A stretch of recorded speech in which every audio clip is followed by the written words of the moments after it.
Boa tarde.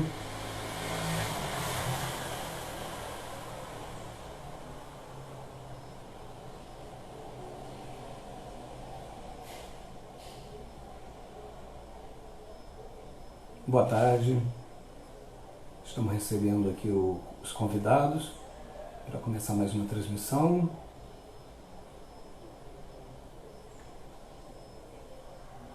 Boa tarde. Aguardando os convidados para começar a transmissão. 15 horas. Boa tarde, estamos iniciando mais uma edição da Terça Tecnológica Live.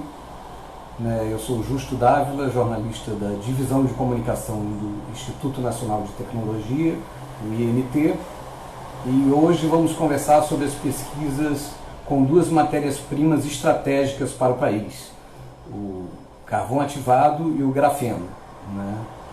E vamos conhecer mais sobre esses insumos e o que o INT e outros grupos de pesquisa têm desenvolvido em termos de tecnologia para viabilizar sua produção e novas aplicações no país. Quem fala com a gente sobre o tema é o pesquisador Alexandre Gaspar. Eu vou convidar o Gaspar agora. Deixa eu ver se ele já está aqui entre a gente.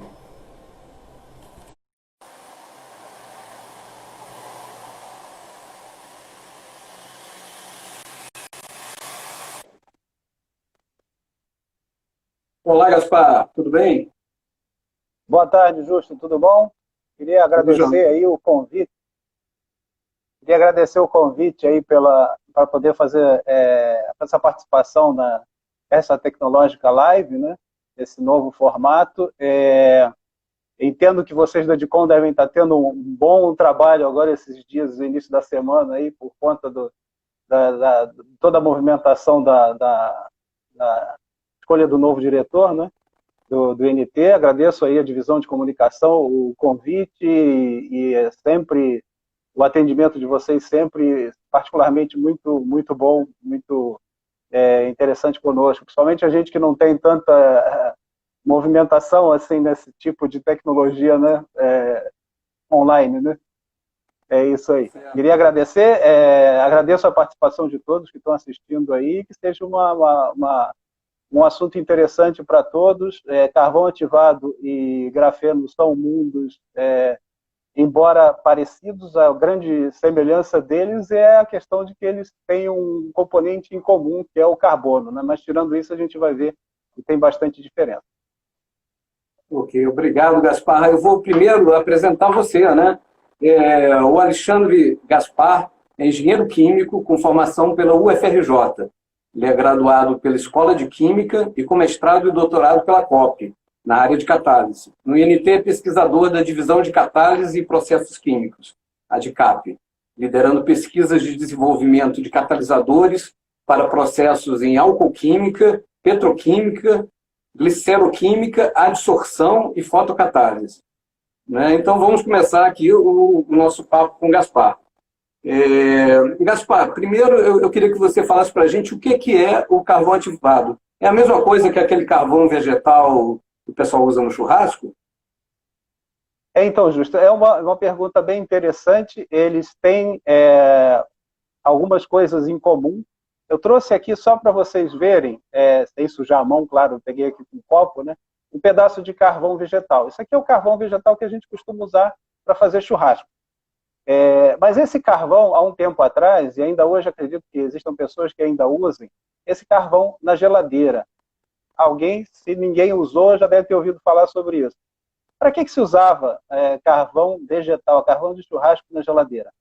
Para remover odores que ficavam na geladeira na nossa casa, às vezes com algum alimento que já tinha passado do tempo, começava a exalar odores. Esses odores são substâncias químicas, são moléculas químicas que vão ficar no ar ali dentro da geladeira, e esse carvão ativado tinha a capacidade, então, de absorver, de capturar essas moléculas e grudar elas no próprio carvão, ou absorver, como nós chamamos. Esse carvão esse carvão vegetal ainda, ele vai ter, até o término do processo dele de fabricação, em torno de 200 metros quadrados por grama de área. Se a gente imaginar que nós estamos tratando de uma molécula que está no gás, no ar, dentro da geladeira, e o carvão, no caso vegetal, é um sólido, a questão de área é muito importante. Então, 1 grama desse carvãozinho aqui tem uns 200 metros quadrados. Agora, imagina se a gente usar alguma coisa que tem 2.000 metros quadrados por grama. Então, eu estou multiplicando por 10 a área, provavelmente eu vou também conseguir multiplicar por 10 essa capacidade de absorção, essa capacidade de captura dessas moléculas. É isso, então, que é o carvão ativado. Dessa forma, eu consigo capturar muito mais essas moléculas. E é isso que as geladeiras, normalmente, os fabricantes de geladeira hoje em dia trazem, carvão ativado, filtros, né, com carvão ativado, com moléculas de prata também, que podem ser bactericidas, mas, essencialmente, o carvão ativado é o que vai lá dentro. Certo. E como se obtém esse carvão ativado, né?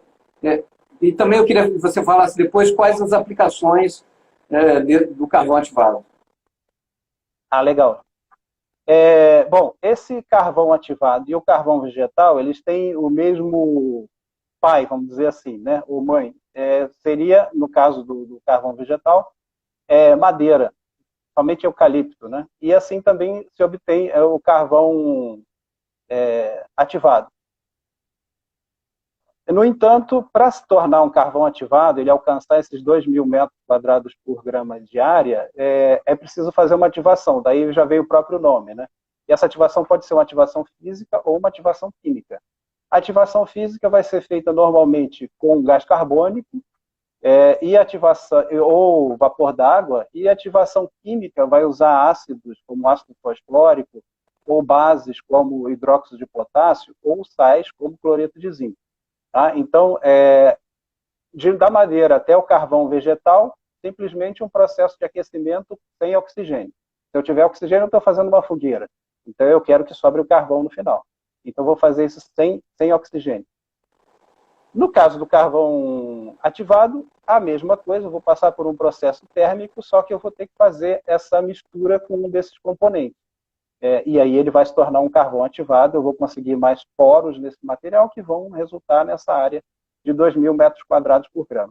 E aí as aplicações vão estar relacionadas a esse mecanismo de grande área, e além da grande área, o carvão ativado também tem grupos oxigenados na superfície que vão servir para uma série de atividades. Então, principalmente atividades relacionadas à absorção, essa capacidade do carvão de capturar as moléculas. Então, tratamento de gases para remoção de compostos nocivos, tratamento da água, como a gente tem em casa os filtros de água, né, que a gente usa para purificar a água, para a gente poder torná-la consumível, né, dentro de casa, né, potável. As indústrias farmacêuticas e cosméticas também. Indústria farmacêutica e cosmética, em primeiro lugar, claro, no tratamento dos resíduos das próprias indústrias. Mas no caso da indústria cosmética, por exemplo, e na farmacêutica também, existem produtos que são compostos de carvão ativado. No caso da indústria farmacêutica, a gente tinha antigamente umas pastilhas enormes que a gente tomava, que eram de carbolezedo, que eram para tratamento intestinal, né, contra males intestinais, por exemplo. E na indústria cosmética existem alguns produtos que se usam à base de carvão ativado para melhorar o hálito. Se usa na boca mesmo para melhorar o hálito. Alguns dizem que também são bons para clarear os dentes. Embora para clarear os dentes, o carvão ativado não seria o principal componente da mistura, teria que ter outro. Se lembram também do processo que nós tivemos no início do ano, com a questão do fornecimento de água com gosto e odor, que eram provenientes da geosmina, né, que era uma substância que estava aparecendo na água e a companhia de tratamento de águas na sua extração não conseguia remover. E foi usado também carvão ativado, de novo com o mesmo princípio. Segurar, capturar essa geosmina e não deixar ela passar. Então, essas as principais aplicações. Certo. E o Brasil ele já produz carvão ativado? Então, Justo, já o Brasil hoje em dia produz carvão ativado. Só voltar um pouquinho no que seria o carvão vegetal, e aí só fazer um paralelo do carvão vegetal, produção, com o carvão ativado. O carvão vegetal, o Brasil hoje é o maior produtor de carvão vegetal do mundo. Interessante que os outros países que estão próximos de nós são países também em desenvolvimento. O segundo lugar é a Nigéria, o terceiro é a Etiópia, o quarto é o Congo e por aí vai. Então, a Índia é o quarto lugar e o Congo é o quinto. Nesses países, principalmente, acredito, para a cocção. No Brasil, 80% dessa produção vai para a indústria siderúrgica. Agora, nós falamos em milhões de toneladas por ano. Então, carvão vegetal, Brasil, entre 6 e 7 milhões de toneladas por ano. Quando aumenta um pouco a tecnologia, essa quantidade diminui. E aí o leque de países muda, porque a gente já começa a ter uma tecnologia maior embarcada, vamos dizer assim, né, do carvão. Então, entre os principais países produtores de carvão ativado, no caso, a China, depois os Estados Unidos, a gente tem a Europa também, com a Suécia, uma das principais, e o Japão. O Brasil produz, hoje em dia, nas suas indústrias, em torno de 25 mil toneladas por ano de carvão ativado, em todas as suas indústrias, principalmente localizadas no Sudeste e no Sul do Brasil. A gente tem alguma coisa no Centro-Oeste também, mas principalmente nessas duas regiões. Então, nós produzimos praticamente a mesma coisa que o Japão hoje, em torno de 20, 25 mil toneladas por ano. Certo. E que trabalhos, né, que processos relacionados a carvão ativado vêm sendo estudados no INT? A gente trabalha no INT com carvão ativado, especialmente na divisão de catálise, né, que eu posso fazer um pouco do histórico, em torno de 10 anos já. Inicialmente usando carvões ativados comerciais, usando esses carvões ativados comerciais para a síntese de catalisadores. Imagina que em catálise, como nós trabalhamos, a gente tem também muitas reações os reagentes estão em fase gasosa ou líquida, e o catalisador é um sólido. Então, a gente precisa de superfície.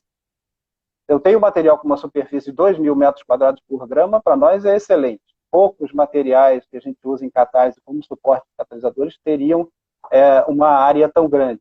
Então, a gente usava para isso.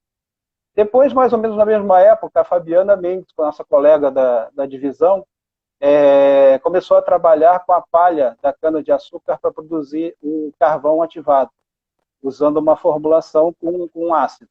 Essa palha da cana-de-açúcar era usada já pela Viridiana Leitão, também colega nossa da divisão, para produção na linha do etanol de segunda geração, né? E começou, então, a Fabiana a trabalhar com essa palha para a produção do carvão ativado. É interessante porque a palha, há uma restrição cada vez maior nas queimadas, quando se vai fazer a colheita da cana. Então, antigamente você queimava a palha, você ficava só com o tronco ali da cana, cortava e fazia a retirada lá do suco e fazia o açúcar.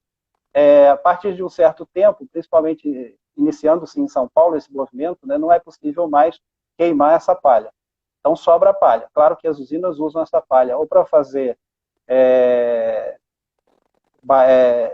queimar como uma forma de produção de vapor e energia elétrica, né? Alguma palha fica ainda no solo para proteger e regenerar os nutrientes do solo, mas outras possibilidades, como o etanol 2G, e no nosso caso aqui da nossa conversa, o carvão ativado é interessante. Mais para frente, a gente começou a diversificar, além da palha da cana-de-açúcar, a gente começou a usar também a fibra da casca do coco, a amêndoa, quem sabe essas amêndoas que ficam nas árvores aqui do Rio de Janeiro, que caem, e tem que ser jogadas fora, né, e vão para o aterro sanitário, a gente consegue também fazer carvão ativado desse material. E aí, não mais para suporte de catalisador, embora também, mas também para remoção de compostos na água, como metais como ferro, alumínio, cobre, cromo. E mais recentemente ainda, a gente acabou de encerrar um projeto com uma indústria no ramo de papel e celulose, em que nós também produzimos carvão a partir de um resíduo do processo industrial deles.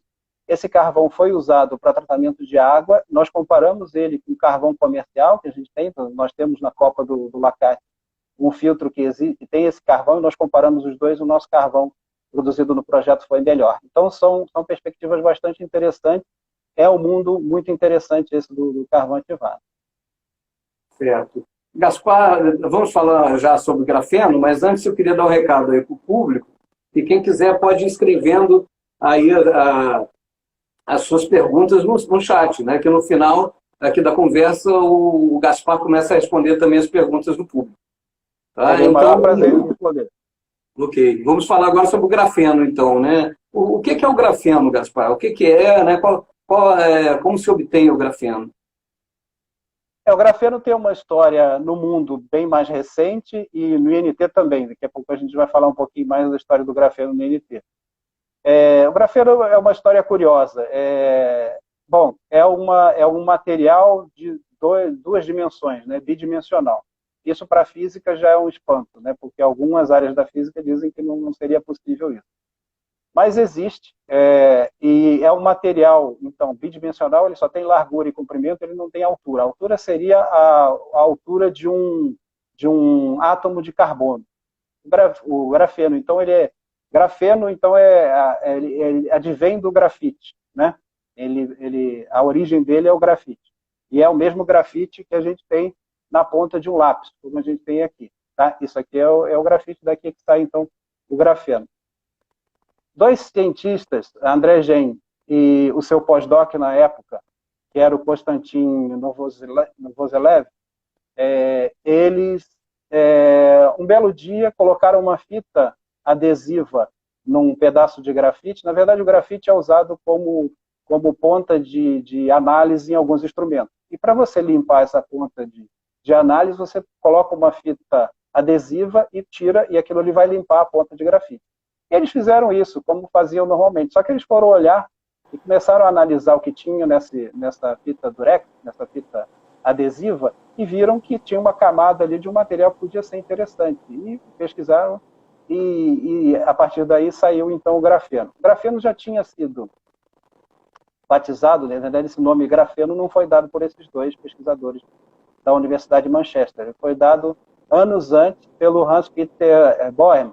É o mesmo Boehm, da titulação de Boehm, do carvão ativado. Quem trabalha com carvão ativado vai saber o que eu estou falando. Ele trabalhava com carvão ativado, também trabalhava com grafeno, igual a gente. Então, ele é que deu o nome. Mas o Gen e o Novoselov, então, em 2004, descobriram que o que saía daquela fita ali era um material, que era uma camada, na verdade, do grafite, que era, então, o grafeno. E, em 2010, eles receberam o Prêmio Nobel por isso.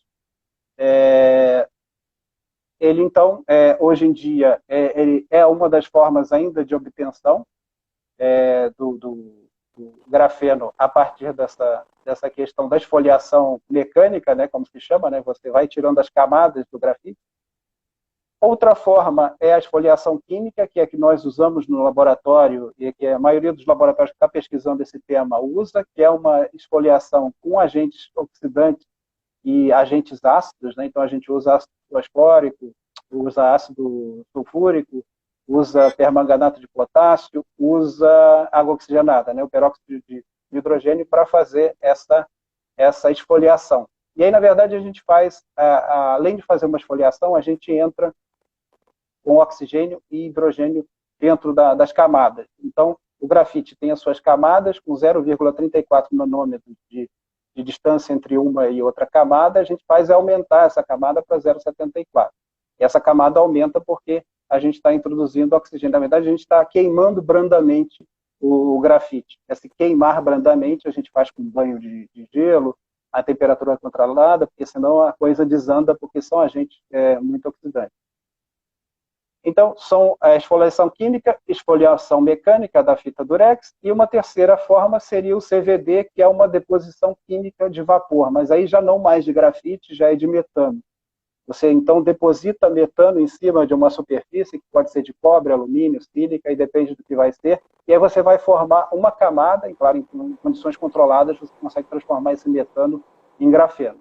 E aí você vai ter uma camada de grafeno em cima. O interessante dizer é que, como a maior parte das formas de obtenção é a partir do grafite, uma outra posição competitiva para o Brasil é que o Brasil é um dos 2 ou 3 maiores produtores e maiores reservas de grafite do mundo. Então, isso também é uma questão que põe o Brasil num patamar interessante. Certo. E já existe uma produção comercial de grafeno no Brasil? já existem plantas piloto. Existem 2 plantas piloto no Brasil, até inauguradas recentemente. Uma em Caxias do Sul, na Universidade de Caxias do Sul, uma universidade privada, com 500 quilos por ano. Imagina que a gente conversou lá na frente sobre carvão, a gente estava falando em milhões, né? Em 1.000 toneladas. Né? Aqui a gente está falando em quilos. Aumenta a tecnologia, diminui a quantidade produzida, aumenta o preço.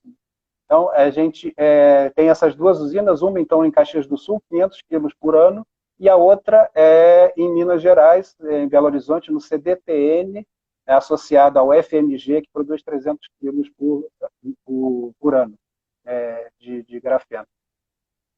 O interessante é que seriam essas 2, a parte da produção seriam esses 2 locais. E a Você aplicação... ia me perguntar ainda? Isso, a questão da aplicação. As aplicações vão ser relacionadas às características desse material. Né? O grafeno ele tem uma condutividade elétrica maior do que a do cobre, ele tem uma condutividade térmica também muito boa, tem uma resistência mecânica melhor do que a do aço, além do que, em pequenas camadas, né, como eu falei que a gente vai tirando camadas, né, quando você tem poucas camadas, ele é um material transparente e ele é um material maleável. Então, com isso, vai permitir você fazer os tais celulares dobráveis, isso permite você fazer, por exemplo, capacetes de moto ou de bicicleta muito mais resistentes e mais leves, quadros de bicicleta, a mesma coisa, aros de bicicleta também da mesma forma. Então, ele é usado em compósitos, né, misturado a outras coisas, nas áreas eletrônicas, de energia e outras.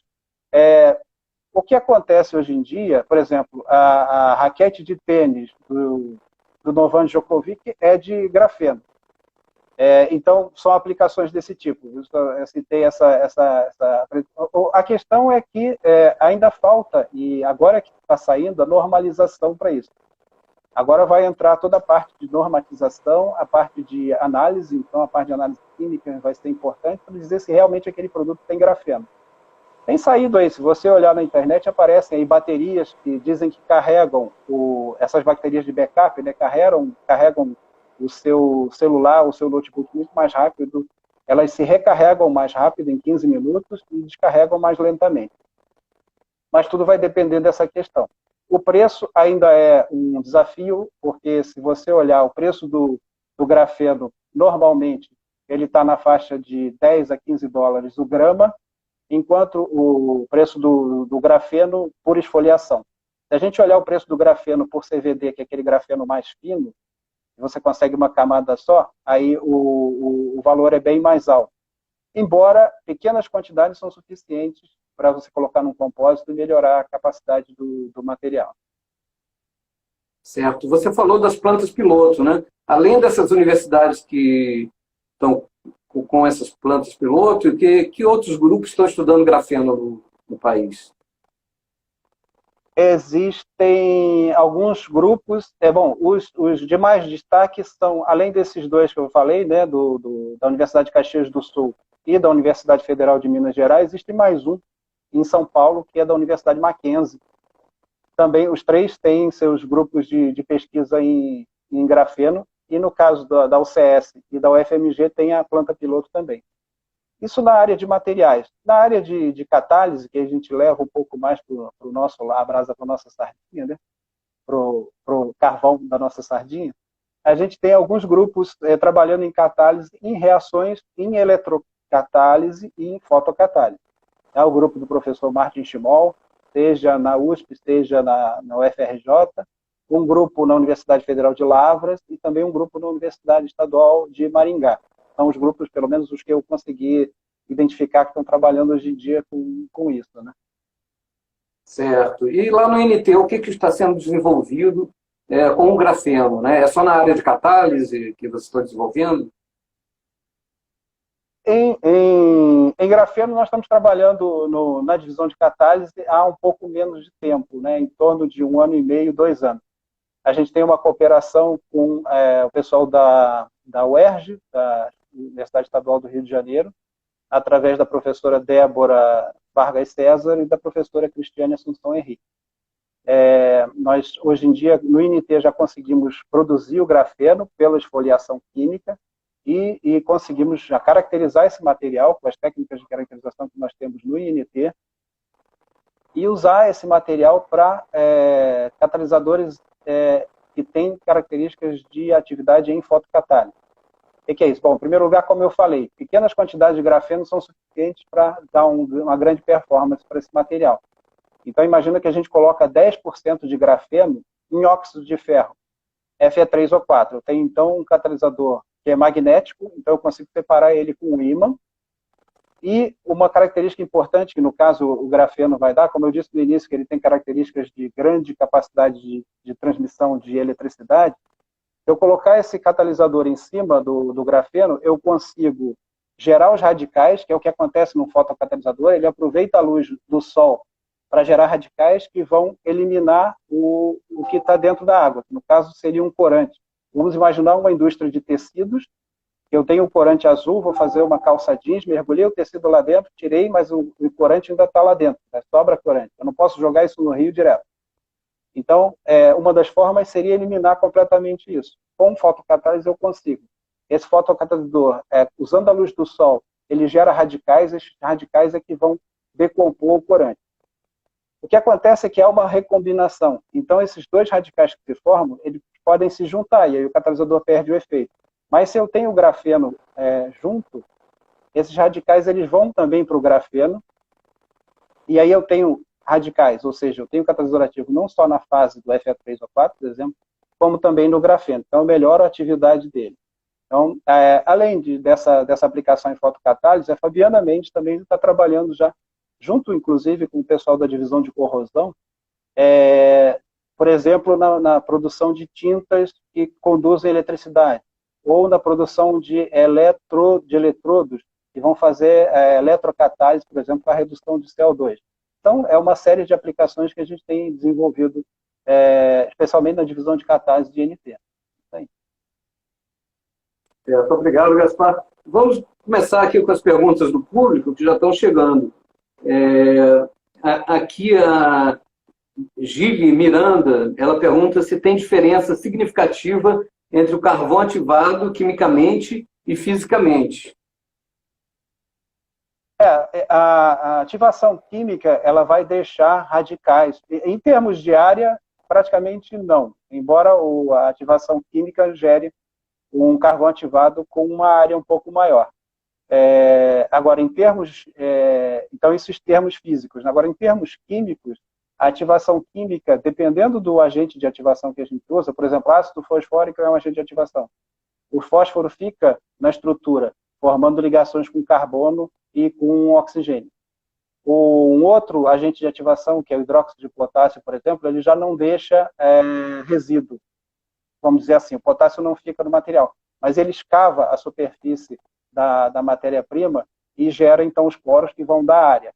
Então, dependendo do agente de ativação, a gente vai ter essas diferenças, sim. Juliane. Certo. A colega Amanda Almeida aqui está perguntando que ela já ouviu falar muito no carvão ativado como curativo, né? Se é verdade esse efeito dele e como funciona nesse caso? Como curativo, o carvão ativado sozinho é a mesma questão do agente para limpeza bucal, né? Para limpeza do hálito. Como o carvão ativado sozinho, ele não vai fazer nada. Agora, se ele tiver com partículas de prata, como eu falei lá na frente, como se usa na geladeira, ele vai ter uma ação bactericida. Se eu juntar esse carvão ativado no pozinho que eu vou colocar na pasta, na escova de dente, escovar a boca, se ele tiver misturado com algum agente abrasivo, aí ele vai fazer a limpeza dos dentes e não só a limpeza do hálito, mas ele também pode fazer um branqueamento dos dentes. Aí vai depender da composição do composto em si em que o carvão ativado está dentro, mas não necessariamente é o carvão ativado que está fazendo o efeito principal ali.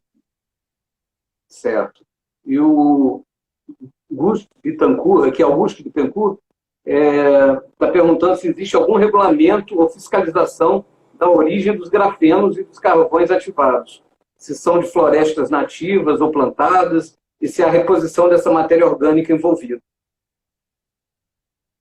No caso do grafeno, como é um material novo, a legislação começa a sair agora, né? Então, a gente tem uma norma ISO entre o final do ano passado e o início desse ano. Então, mesmo fora do Brasil, a normalização está aparecendo agora, né? Então, não havia. Na verdade, é o que eu falei no início, né? Você já tem uma série de produtos no mercado que aparecem lá, escrito grafeno. Agora de manhã eu estava olhando lá uma armação de óculos Ray-Ban, está escrito bem grafene, mas eu não vi grafeno na composição do material. Às vezes é uma propaganda. A legislação para carvão ativado, sim, para carvão ativado já existe há mais tempo também para carvão vegetal, né? Mas para carvão, para o grafeno, a coisa está começando agora. E é difícil até a gente ainda estabelecer um mercado quando você não tem como comprovar se aquilo realmente tem grafeno na sua composição ou não, né? Certo. E a Valéria Filisbino, da divisão de corrosão do MT, está perguntando se há pesquisas de utilização do grafeno em substituição a alguns materiais de aeronaves, por ser resistente e mais leve. Eu já vi sobre isso fora do Brasil. Aqui no Brasil, o que a gente tem semelhante a essa sua pergunta. Como eu disse, nós já temos hoje 2 usinas piloto, né? 2 plantas piloto no Rio Grande do Sul e em Minas. A planta do Rio Grande do Sul, como ela fica em Caxias do Sul, que é um polo industrial do estado, já existem 2 empresas que estão usando já o grafeno dela. Uma é a Mantova, que é uma indústria que faz tubos flexíveis de poliuretano, e eles estão adicionando o grafeno para melhorar a performance desse tubo. E uma outra é a Marco Polo, que a gente conhece um pouco mais, que é uma indústria grande de fabricação de carrocerias para ônibus e caminhões.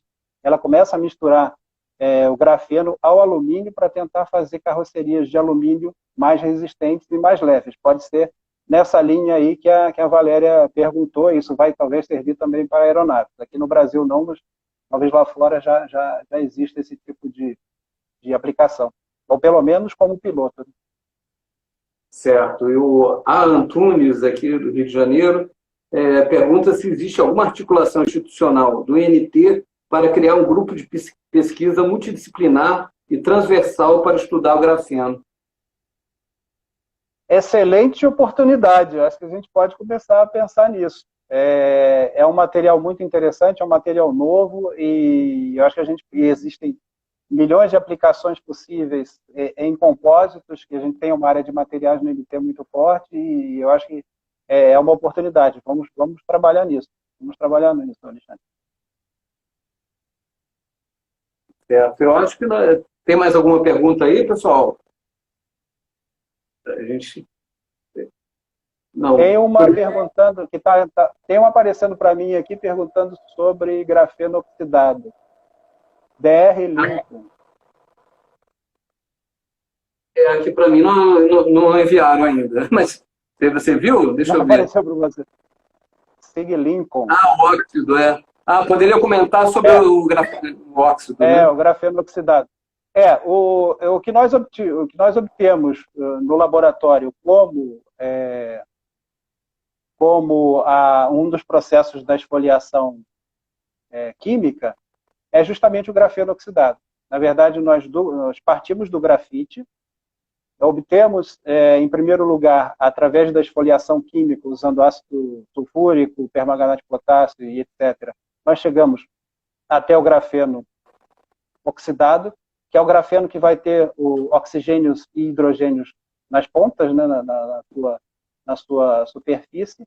Daí nós fazemos uma redução, que na verdade não é uma redução como a gente está acostumado, seria uma redução passando nitrogênio, que aí eu elimino esses oxigênios e fico com um óxido de grafeno reduzido, um RGO. E esse RGO normalmente nós usamos para preparar nossos catalisadores. Então, a forma de processamento é essa. Então, a primeira etapa que a gente obtém é um óxido de grafeno, ou GO, como a gente chama. E cada etapa dessas tem a sua característica.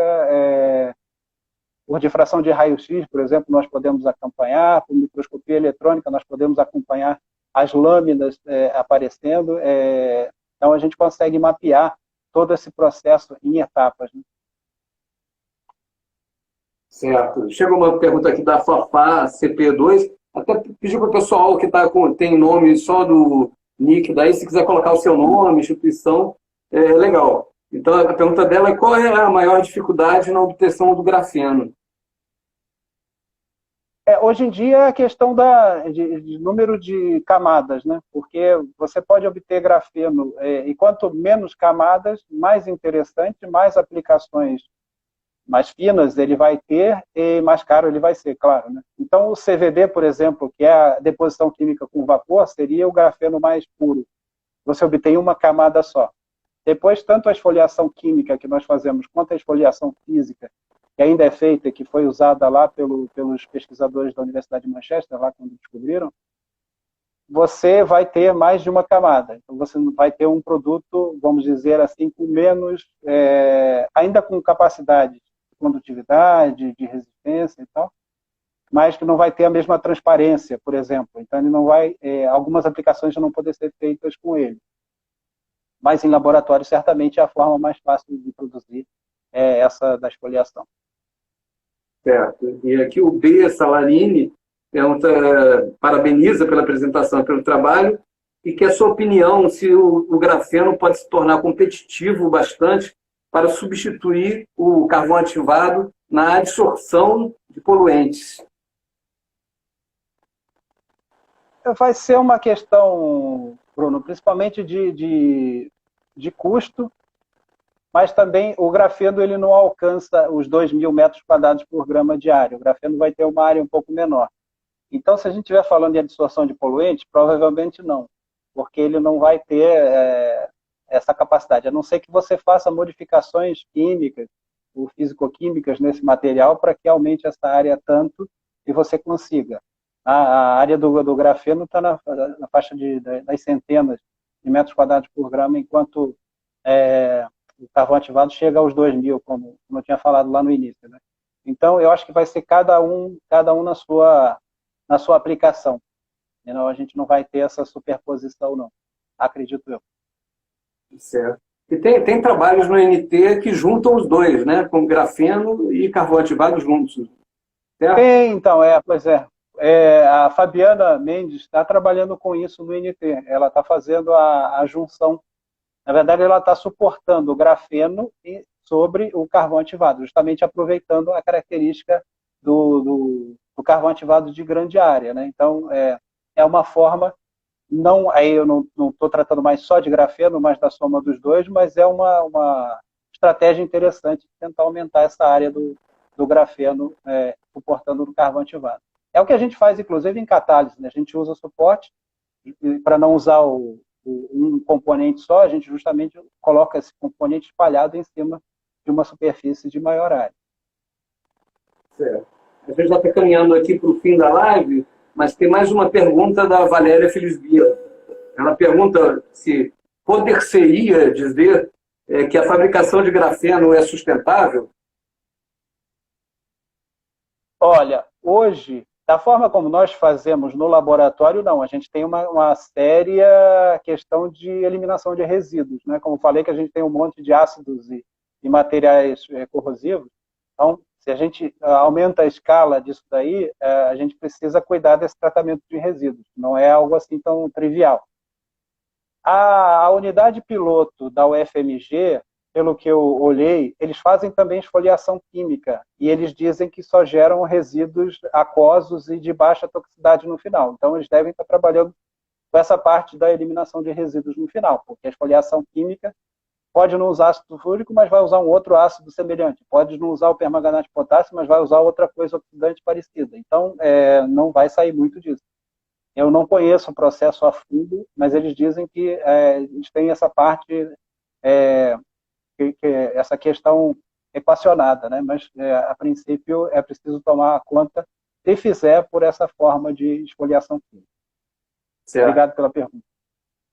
E tem aquele trabalho, eu não sei se você chegou a comentar, aquele trabalho da tinta do jeans. Eu não me lembro, acho que não, é muito interessante, né? Que o carvão ativado, né? Não, o próprio grafeno. Não, tem do grafeno uma tinta que ela vai ter propriedades de condução de eletricidade. Essa é interessante. E aí é com grafeno, porque o grafeno vai conduzir eletricidade, né?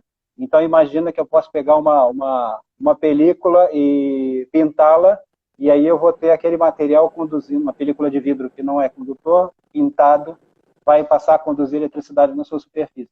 Isso é interessante. E a outra questão que você disse é a questão da fotocatálise, e aí já é com carvão ativado. Já é com... Não, perdão, é ainda com grafeno. Então, as duas aplicações são com grafeno também. E aí, no caso, o grafeno também a gente aproveita o grafeno, a característica dele de condutividade elétrica, para melhorar também o catalisador da fotocatálise. Certo. Gaspar, muito obrigado aí pelo nosso bate-papo, né? Então, eu agradecendo você aqui, eu vou me despedindo do pessoal e anunciando a nossa próxima live, já na próxima terça-feira, dia 23 de junho, será sobre antropometria 3D, o corpo humano em 360 graus, com a Flávia Pastura, pesquisadora do Laboratório de Ergonomia e da Divisão de Desenho Industrial do DNT. Obrigado a todos e até a próxima. Até a próxima. Obrigado. Tchau, pessoal.